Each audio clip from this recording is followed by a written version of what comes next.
ऐसे में अब राजनीति करना शुरू किया है स्वामी प्रसाद मौर्य ने। इनको ये एहसास होना चाहिए कि हमारे हिंदू धर्म में हम अपने ग्रंथ पर कभी आक्षेप नहीं लगाते। लेकिन स्वामी प्रसाद मौर्य के बारे में मैं कहना चाहूँगा कि वह तो अल्प बुद्धि का व्यक्ति है और नकल करने में एक नंबर है। स्वामी प्रसाद मौर्य की औकात वह है, हम जानते थे जब मायावती की सरकार थी, उनकी पार्टी में थे तो पैर छुए बिना मायावती इनको अंदर नहीं बिठाती थी। स्वामी प्रसाद मौर्य की पिताजी की औकात हो तो समुद्र से जाकर के लड़े, ये बात तो समुद्र ने बोली है, तुलसीदास जी ने तो केवल लिखा है। और स्वामी प्रसाद मौर्य खुला चैलेंज करते हैं कि अगर बाबा में दम है तो हमको श्राप देकर भस्म कर दें, कि मुझे कोई भस्म करके दिखा दे तो मैं चैलेंज देता हूं, मैं तुमको भस्म कर दूंगा, मार दूंगा, तुम चैलेंज दो। और पूरी मीडिया के सामने स्वामी प्रसाद मौर्य अगर ये स्वीकार करता है कि कोई भी मुझे भस्म कर सकता है, मेरी मौत का मैं स्वयं जिम्मेदार हूं, तो जो बोल रहे हैं उनके साथ वो भी हो सकता है। स्वामी प्रसाद मौर्य अगर अपने गलत वक्तव्य के लिए माफ़ी नहीं मांगते हैं तो वो इस योग्य हैं कि लाठी डंडे और भाले से उनको दंडित किया जाना चाहिए। नहीं, स्वामी प्रसाद मौर्य गली गली जूता खाएंगे, उनकी वह स्थिति हो जाएगी। स्वामी प्रसाद मौर्य एक राक्षस है और राक्षस के लिए मारने के लिए दधीची महाराज ने अपनी हड्डी दान की और शस्त्र बनाया गया और राक्षस का वध हुआ।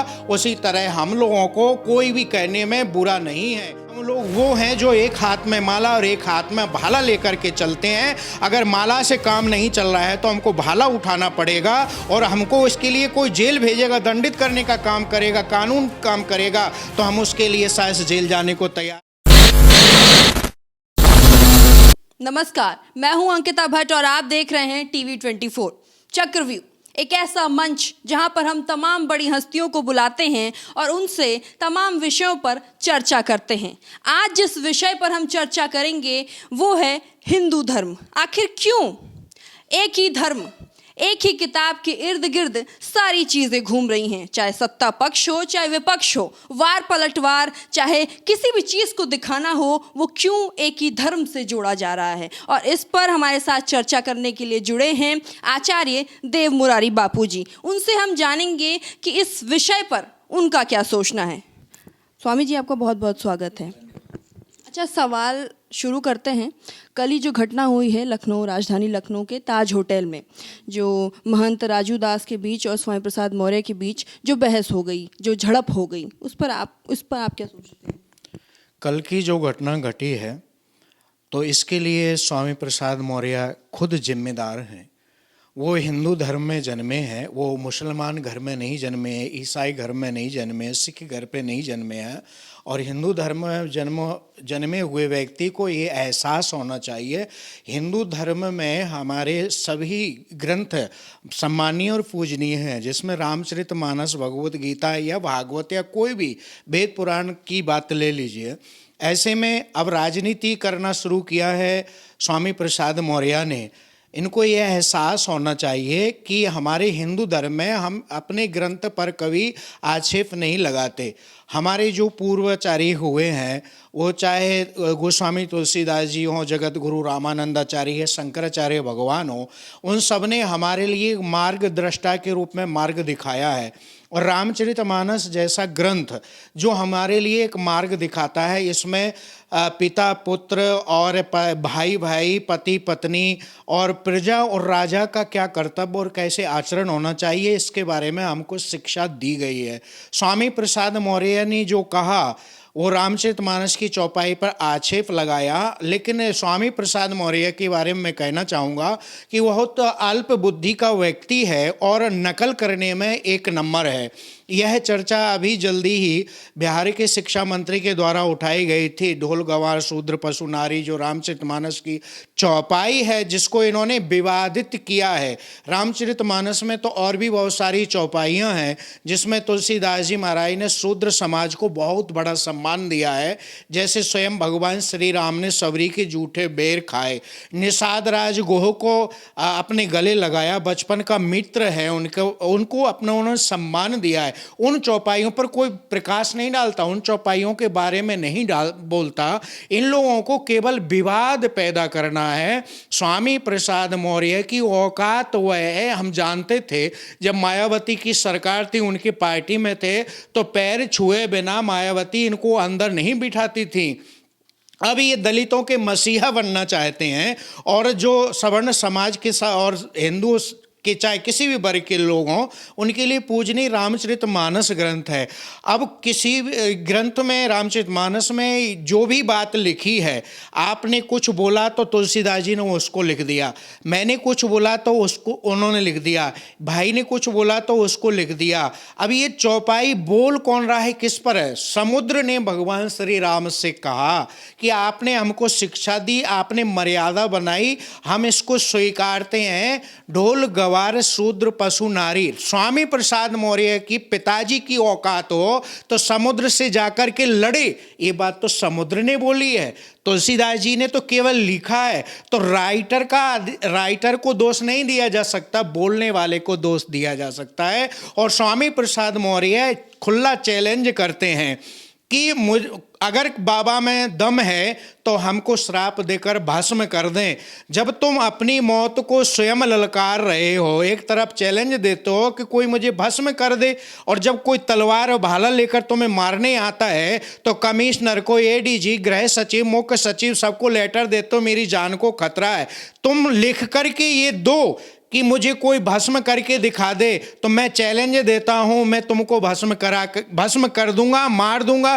तुम चैलेंज दो, और पूरी मीडिया के सामने स्वामी प्रसाद मौर्य अगर ये स्वीकार करता है कि कोई भी मुझे भस्म कर सकता है, मेरी मौत का मैं स्वयं जिम्मेदार हूं, तो जो बोल रहे हैं उनके साथ वो भी हो सकता है। हम राजू दास महंत अयोध्या हनुमानगढ़ी के राजू दास जी के साथ हैं। ऐसे लोगों को वैसा ही दंड देना चाहिए। स्वयं राम जी ने भी यह कार्य किया है। शूर्पणखा ने गलत भावना से गलत वक्तव्य दिए तो शूर्पणखा की नाक काटी गई। सर सुनिए स्वामी जी, जैसा कि अगर उन पर हमला हुआ स्वामी प्रसाद मौर्य और उनके बीच में, तो इसका मतलब कि राजू दास ने उनको दंड देने का प्रयास किया है। वो अगर कोई गलत वक्तव्य देता है, सठम सम साठ्यम कुर्यात, राम जी और कृष्ण भगवान ने भी यही किया है। राम जी ने शूर्पणखा की नाक काट के उसको दंड दिया, और भगवान श्री कृष्ण ने पूतना को दंड दिया। तो जो जैसा कर्म करता है उसको वैसा ही दंड मिलना चाहिए। स्वामी प्रसाद मौर्य अगर अपने गलत वक्तव्य के लिए माफी नहीं मांगते हैं तो वो इस योग्य हैं कि लाठी डंडे और भाले से उनको दंडित किया जाना चाहिए। सर, अगर लाठी डंडे भाले अगर जनता ही उन पर चलाएगी तो फिर कानून का क्या? कानून को स्वामी प्रसाद मौर्य ने कहाँ माना? स्वामी प्रसाद मौर्य हिंदू धर्म में बिखराव की स्थिति पैदा कर रहा है, भेदभाव की स्थिति पैदा कर रहा है, तो उसको दंड मिलना चाहिए। अगर स्वामी प्रसाद मौर्य अगर ये आक्षेप नहीं लगाते तो वो किसी प्रकार के दंड के अधिकारी नहीं होते। ये क्षुद्र राजनीति है, छोटे स्तर की राजनीति है। मीडिया में अपने आप को हाईलाइट करने के लिए ये तरीके हैं जिनको हम कभी स्वीकार नहीं कर सकते। पर दंड देने के लिए तो कानून है ना। कानून कभी किसी को दंड नहीं देता, उसके सामने जो फेस किया जाता है उसके अनुसार दंड दिया जाता है। अगर कानून को दंड देने की बात आप कहें, स्वामी प्रसाद मौर्य पर कई FIR हुई, संत धर्माचार्य सामाजिक संगठनों ने FIR किया। क्या स्वामी प्रसाद मौर्य आज तक उनको जेल भेजा गया? आप बताइए, कानून की दृष्टि, पुलिस की दृष्टि में क्या उनको जेल नहीं भेजा जाना चाहिए? लेकिन नहीं भेजा जा रहा है। इसीलिए अब यह भावना उग्र रूप ले रही है और जनता अपने आप में यह दंड देने के लिए सामर्थ्य है और उनको दंड दिया जाएगा। जब तक वो माफी नहीं मांगेंगे, हम राजू दास के साथ हैं, हम खुद उसको चैलेंज देते हैं। महंत राजू दास तो ये कहते हैं कि अगर उनका स्वामी प्रसाद मौर्य का अगर कोई सिर तन से कलम कर देगा तो हम उसको 21 लाख का इनाम देंगे। उन्होंने घोषणा की है और वो जो बोले हैं, अगर कोई ऐसा करता है तो राजू दास जरूर उसके लिए जो बोला है वो काम करेंगे, क्योंकि हम ऐसे लोगों के खिलाफ हैं और राजू दास जैसे लोगों के सपोर्ट में हैं। आज अगर स्वामी प्रसाद मौर्य को दंड नहीं मिलता है तो कल दूसरा व्यक्ति बोलेगा, परसों तीसरा व्यक्ति बोलेगा, और ये हिंदू धर्म में बिखराव होगा और रामचरितमानस, भगवत गीता और भागवत जैसे ग्रंथों को लोग अपमानित करेंगे। स्वामी प्रसाद मौर्य के बाद देखना एक घटना तत्काल इसी लखनऊ में घटी, रामचरितमानस की प्रतियां जलाई गई। तो स्वामी प्रसाद मौर्य को रासुका लगा करके जेल भेजा जाए अगर उसकी जान की सुरक्षा पुलिस और कानून करना चाहती है तो, नहीं स्वामी प्रसाद मौर्य गली गली जूता खाएंगे, उनकी वह स्थिति हो जाएगी। तो आप जैसे कह रहे हैं कि अगर कानून की रक्षा करना चाहते तो उनको गिरफ्तार करें, नहीं तो इसका मतलब उन पर ऐसे खुलेआम हमले होंगे। और वो एक चीज और कहते हैं, वो होते आए हैं और आगे भी होंगे। आप देखना योगी आदित्यनाथ जब हिंदू धर्म का काम कर रहे थे आजमगढ़ में, उन पे खुलेआम हमला हुआ था। इसका जिम्मेदार कौन था? कानून की दृष्टि में आज वो जेल में है। तो ये काम जो लोग करते हैं वो बिखराव की स्थिति पैदा करते हैं, लोगों की भावना भड़काने का काम करते हैं। ऐसे लोगों को तुरंत जेल भेजा जाना चाहिए। मैं वो पहले भी, आज से 15 दिन पहले भी कहा था, आज भी कह रहा हूं, अगर स्वामी प्रसाद मौर्य जेल भेजा नहीं जाता है तो वो सुरक्षित नहीं है, फिर हमला होगा और उसकी जान पे आफत आएगी। अच्छा, स्वामी प्रसाद मौर्य कह रहे हैं कि ये लोग साधु के भेष में आतंकी हैं। अगर हम लोग साधु के भेष में आतंकी हैं तो ऐसा कार्य हम हमेशा करेंगे। संत धर्माचार्य का काम है अपने धर्म की रक्षा के लिए अपने शरीर का भी, दधीची महाराज उदाहरण है। अगर धर्म पर आंच आती है तो संत अपनी हड्डी भी दान कर देते, निशावर दान कर देते हैं। स्वामी प्रसाद मौर्य एक राक्षस है और राक्षस के मारने के लिए दधीची महाराज ने अपनी हड्डी दान की और शस्त्र बनाया गया और राक्षस का वध हुआ। उसी तरह हम लोगों को कोई भी कहने में बुरा नहीं है। अगर कोई एक व्यक्ति अपनी शरीर का बलिदान कर देता है और धर्म के खिलाफ बोलने का यह प्रक्रिया बंद होती है तो हम लोग वो कार्य करने को तैयार हैं। पर कानून की फिर क्या महत्ता रह जाएगी अगर सब एक दूसरे को ही दंड देने लगेंगे ऐसे खुलेआम घूम के? कानून अपना काम कर रहा है, अगर कानून अपना काम कर देगा तो फिर किसी प्रकार का कोई कार्य करना अवशेष नहीं रहेगा। आज स्वामी प्रसाद मौर्य बोल रहे हैं, कल ओवैसी बोलेंगे और पहले भी बोलते आए हैं, अब मौलाना लोग बोलना शुरू कर देंगे। हर धर्म का व्यक्ति हिंदू धर्म पर कुठाराघात करेगा, हम धर्माचार्य इसको सहन नहीं करेंगे। हम लोग वो हैं जो एक हाथ में माला और एक हाथ में भाला लेकर के चलते हैं। अगर माला से काम नहीं चल रहा है तो हमको भाला उठाना पड़ेगा और हमको इसके लिए कोई जेल भेजेगा, दंडित करने का काम करेगा, कानून काम करेगा तो हम उसके लिए शायद जेल जाने को तैयार हैं और कानूनी प्रक्रिया का निर्वहन करने को तैयार हैं। लेकिन आज हमारी मांग है सबसे पहले स्वामी प्रसाद मौर्य को दंडित किया जाना चाहिए, रासुका के तहत उसको जेल भेजा जाना चाहिए। जब तक ये नहीं होगा हम लोग चुप बैठने वाले नहीं हैं।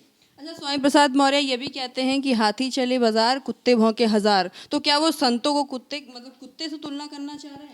ये जो मैंने पहले कहा था कि आ बैल मुझे मार वाली स्थिति है। स्वामी प्रसाद के अनर्गल वक्तव्य, उनकी खुद मौत के जिम्मेदार वो खुद हो रहे हैं। वो अपने एक के बाद एक उन्होंने फिर नया ट्वीट किया रामचरितमानस पे, कभी हिंदू धर्म पे, कभी संत धर्माचार्यों पे हमेशा आक्षेप लगा रहे हैं। इसका परिणाम वो खुद भोगेंगे और उनको अभी जो राजू दास वाली घटना, ये पहली घटना घटी, अगर अभी नहीं सचेत होते हैं तो आगे हर एक गली चौराहे पर संत महात्मा उनको रोक रोक करके जूता मारेंगे।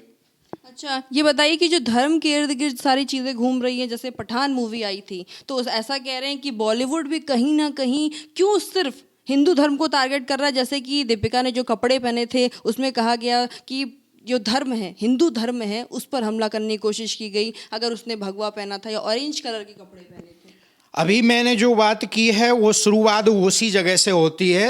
हमारा हिंदू धर्म इतना सहनशील है कि कोई भी धर्म के खिलाफ बोल देता है, कोई भी देवी देवताओं का अपमान कर देता है और हम हिंदू धर्म यह सोच करके चुप रहते हैं कि चलो बिगलाव वाली स्थिति पैदा होने से अच्छा है कि शांत रहे, मामला शांत हो। लेकिन ये मामला जब एक व्यक्ति कोई बोलता है तो दूसरा भी वही करता है। आज से बहुत पहले मकबूल फिदा हुसैन ने उस समय माता दुर्गा और भगवती पर ऐसे ऐसे चित्र बनाए थे, अभद्र और नग्न चित्र बनाए थे। अगर उस समय रोक लगाई जाती और ये कानून पास किया जाता कि हिंदू धर्म के खिलाफ ही नहीं, किसी भी धर्म के खिलाफ कोई भी इस प्रकार अभद्र तस्वीर डालेगा और सोशल मीडिया पर गलत बात बोलेगा तो उसको दंडित किया जाएगा, उसको रासुका के तहत दंड मिलना चाहिए। लेकिन ऐसा नहीं हुआ। अब चाहे वो सलमान खान हो, चाहे शाहरुख खान हो और चाहे वो आमिर खान हो, ये सब लगातार हिंदू धर्म पर प्रहार करने का कार्य कर रहे हैं। हिंदू धर्म इतना कमजोर नहीं है, सहनशील है और शांत जरूर है, लेकिन ये कहावत है, सोते हुए शेर पर अगर पत्थर मारो तो वो भी उठ करके और शिकार कर लेता है। और अब हिंदू धर्म जाग रहा है, ऐसे लोगों को दंडित किया जाना चाहिए। अगर कोई भी ऐसा काम करता है तो हिंदू धर्म है उसको कभी बख्शेगा नहीं और ऐसे लोगों को दंडित काम करने करेगा, बायकॉट करने का काम करेगा और उनको दंड देने का, सजा देने का कार्य करेगा। ऐसे लोगों का यही अंजाम होगा। अच्छा, एक चीज बताइए, अगर किसी ने ऑरेंज रंग के कपड़े पहन लिए तो उसको क्यों सिर्फ भगवा से जोड़ देना है? वो ऑरेंज नारंगी कलर भी तो होता है, क्यों सिर्फ भगवा से ही जोड़ना है कि ये सिर्फ भगवा का अपमान है, ये है वो है, क्यों? हमारी हिंदू धर्म में भगवा का बहुत बड़ा सम्मान है। आप देखना, आप जब कहीं भी किसी भी धार्मिक तीर्थ स्थल या मंदिर पर जाएंगे तो वहाँ पे आपको भगवा कलर का ध्वज मिलेगा। ये हमारी संस्कृति की पहचान है। आज किसी में दम है तो पाकिस्तान के झंडे, जो उसका अपना झंडा बनाया हुआ है, उसको कोई जलाएगा तो तुरंत कार्रवाई होती है। अमेरिका के झंडे को कोई जलाएगा तो तुरंत कार्रवाई होती है। ये हमारा जैसे तिरंगा सम्मानित है, वैसे हिंदू धर्म में भगवा ध्वज, भगवा रंग हमारा बहुत सम्मानीय है और कोई इसको अपमानित करने की कोशिश करेगा तो उसको कतई बर्दाश्त नहीं किया जाएगा। अगर अभी ये रोक नहीं लगती है तो आगे और भी ज़्यादा अपमानित कार्य ये फिल्म इंडस्ट्री के द्वारा किया जाएगा। तो हम मांग करते हैं ऐसे लोगों को कदापि बख्शा नहीं जाना चाहिए। स्वामी जी, एक चीज़ बताइए कि स्वामी प्रसाद, जैसे कि चौपाइयों को जलाने की बात कही गई, रामचरितमानस को बैन कर देने की बात कही गई, तो ऐसा भी कुछ लोग का कहना है ना कि वो स्वामी प्रसाद मौर्य के निजी वक्तव्य हो सकते हैं, उनकी निजी बातें हो सकती हैं। ज़रूरी नहीं कि ऐसा चीज़ें हों या ऐसी चीज़ें बदलाव की जाएंगी। हम एक बात बोलते हैं, अगर कोई व्यक्ति आज समाज में राजनीति के रूप में चर्चा का विषय बना हुआ है, अगर वो कोई व्यक्ति किसी पार्टी का नेता है तो उसको दंड उसी समय मिलना चाहिए। इससे स्पष्ट होता है कि पार्टी उसके सपोर्ट में। अभी तक स्वामी प्रसाद मौर्य को पार्टी, समाजवादी पार्टी के द्वारा निकाला नहीं गया। वक्तव्य भले दिए हैं कि उनका स्वतंत्र मामला है, अगर कोई किसी पार्टी में गलत वक्तव्य देता है तो तुरंत पार्टी उसको निकाल करके अपना मत स्पष्ट करती है कि हम इनके साथ नहीं हैं और इन्होंने गलत बोला, इसलिए उनको पार्टी से बाहर कर दिया गया। स्वतंत्र नहीं, समाजवादी पार्टी आज भी उनको नहीं निकाली। इसका मतलब पूरी तरह सपोर्ट है, केवल राजनीतिक स्टैंड बनाने के लिए कि हमारा कोई सपोर्ट नहीं है, उनका निजी वक्तव्य है। तो ये स्पष्ट करें, और मैंने पहले मांग की थी, आज भी मांग कर रहा हूं, अगर समाजवादी पार्टी स्वामी प्रसाद मौर्य को बाहर नहीं करती है, उनका निजी वक्तव्य बताकर पल्ला झाड़ती है, तो इसका खामियाजा समाजवादी पार्टी को भोगना पड़ेगा। अभी सोशल मीडिया, टीवी चैनलों के माध्यम से हमारे जितने बड़े बड़े संगठनों के धर्माचार्य हैं, उन्होंने आगाह किया है कि इसका परिणाम समाजवादी पार्टी को भोगना पड़ेगा। मैं भी आज खुला बोल रहा हूं, अगर स्वामी प्रसाद मौर्य को दंडित नहीं करती है समाजवादी पार्टी, तो मैं राष्ट्रीय संघ सुरक्षा समिति का राष्ट्रीय अध्यक्ष होने के नाते आचार्य देव मोरारी बापू खुद पार्टी का विरोध करूंगा और स्वामी प्रसाद मौर्य को अंतिम अंजाम तक, जेल भेजने तक के लिए हम चुप नहीं बैठेंगे। अच्छा, आपको क्यों लगता है कि उनको सजा नहीं दी जा रही है? समाजवादी पार्टी क्यों नहीं निकाल रही है? समाजवादी पार्टी जातिगत राजनीति कर रही है, ऐसी राजनीति उनको नहीं करना चाहिए। किसी भी पार्टी से हर प्रकार का, हर व्यक्ति, हर वर्ग का व्यक्ति जुड़ा होता है। इसमें अगर एक वर्ग का सम्मान होता है, दूसरे वर्ग का अपमान होता है, तो उस पार्टी के अध्यक्ष और पार्टी को उसका खामियाजा भोगना पड़ता है। अच्छा, किस तरह के खामियाजे की बात कर रहे हैं? आगामी चुनाव, लोकसभा चुनाव में उत्तर प्रदेश में समाजवादी पार्टी की वैसे पहले से ही दुर्दशा है और पार्टी सत्ता से बाहर है। अगर ऐसा करते हैं तो फिर आगामी लोकसभा चुनाव में उसका परिणाम उनको देखना पड़ेगा और भोगना पड़ेगा। अच्छा, काशी मथुरा की हम बात कर लेते हैं। काशी मथुरा को लेकर जो सुनवाई चल रही है कोर्ट में, आपको क्या लगता है? काशी मथुरा की एक सुनवाई जो चल रही है, सारे के सारे जो जितने जजमेंट आ रहे हैं, जो रिजल्ट आ रहे हैं, वो हिंदू धर्म के पक्ष में आ रहे हैं। अयोध्या का परिणाम सामने आया है और अगले वर्ष तक राम मंदिर बन करके और निर्माण पूर्ण हो जाएगा। और दूसरा, काशी में जो न्यायिक प्रक्रिया चल रही है उसमें हिंदू पक्ष की बात सुनी जा रही है और तथ्य भी सामने आए, जिसको मुस्लिम पक्ष फुब्बारा बताकर इतने वर्षों से काशी विश्वनाथ जी को दबाए हुए था, आज वो उजागर हो गया। उसी तरह मथुरा में भी अब जांच प्रक्रिया प्रारंभ हो गई है। जो शाही ईदगाह मथुरा में अवैध रूप से समझौते के द्वारा बनाई गई थी वह पूरी तरह अवैध है, जिसको हाईकोर्ट ने भी स्वीकारा है। और अब वो सब बातें सामने आ रही हैं। वो मस्जिद जिस जगह बनी हुई है हिंदुओं की जगह है और हिंदू पक्ष उस मस्जिद का टैक्स भर रही है, तो वो वहां पर पूरी तरह अवैध है। कानूनी प्रक्रिया के द्वारा या सरकार जैसी भी हो उसको हटाएगी और भव्य श्री कृष्ण मंदिर गर्भगृह के पास में ऊपर बनेगा। अच्छा, हिंदू पक्ष किस तरह की दलीलें रखेगा ये साबित करने के लिए कि वहां से वो मस्जिद हटाई जानी चाहिए? इसका तो देखो स्वाभाविक ही है। द्वापर से जब से कंस का कारागृह था,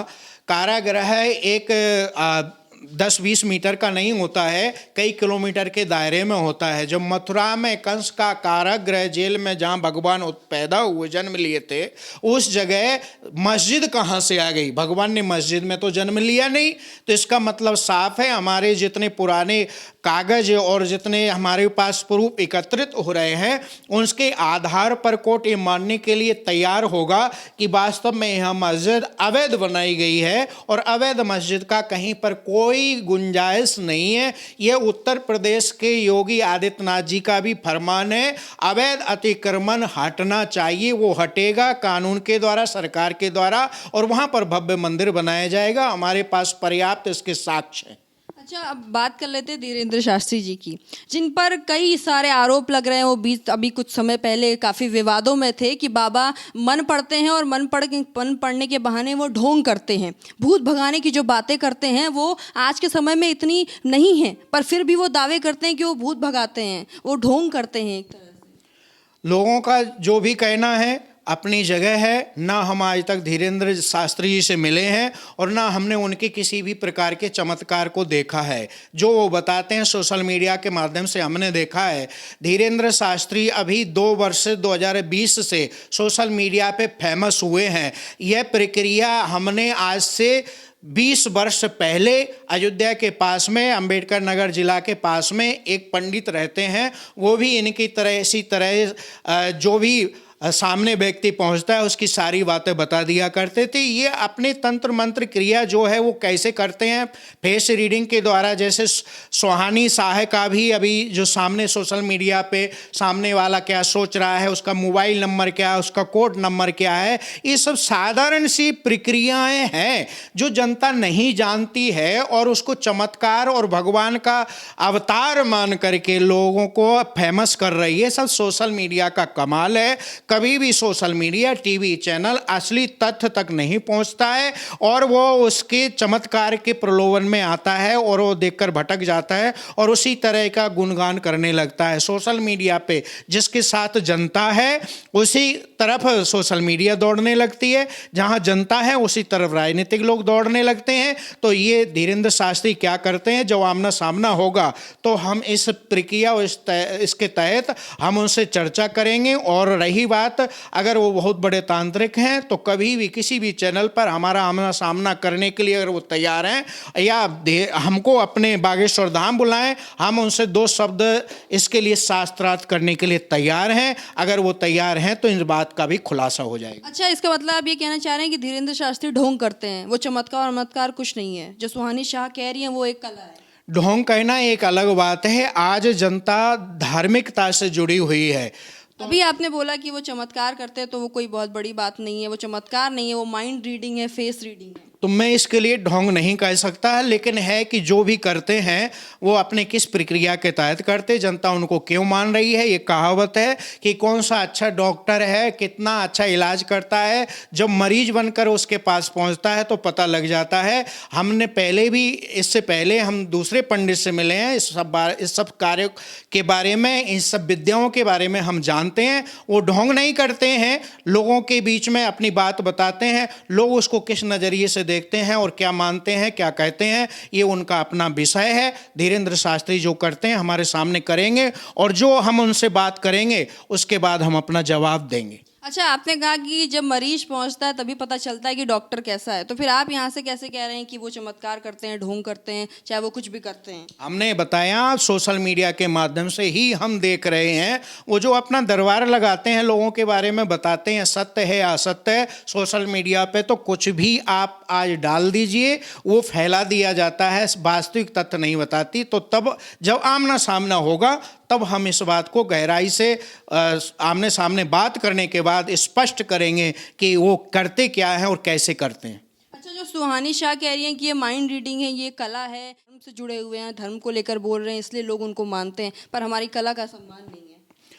सुहानी साहेब भी जो कर रही हैं वो उन्होंने अपने वक्तव्य के द्वारा अपने कई टीवी चैनलों पर भी बोला है कि ये माइंड रीडिंग है, इसमें कोई बड़ी कला नहीं है। तो अब ये दो बातें सोशल मीडिया पे चल रही हैं, इसलिए मैंने कहा कि जब तक हम स्पष्ट खुद नहीं कर लेंगे कि ये है क्या और कर क्या रहे हैं, तब तक हम इस पर बोलना उचित नहीं समझते। अच्छा स्वामी जी, ये बताइए कि 2024 तक बीजेपी ने जैसा कि वादा किया कि राम मंदिर बनकर तैयार हो जाएगा, तो क्या ये 2024 लोकसभा चुनाव का एजेंडा है?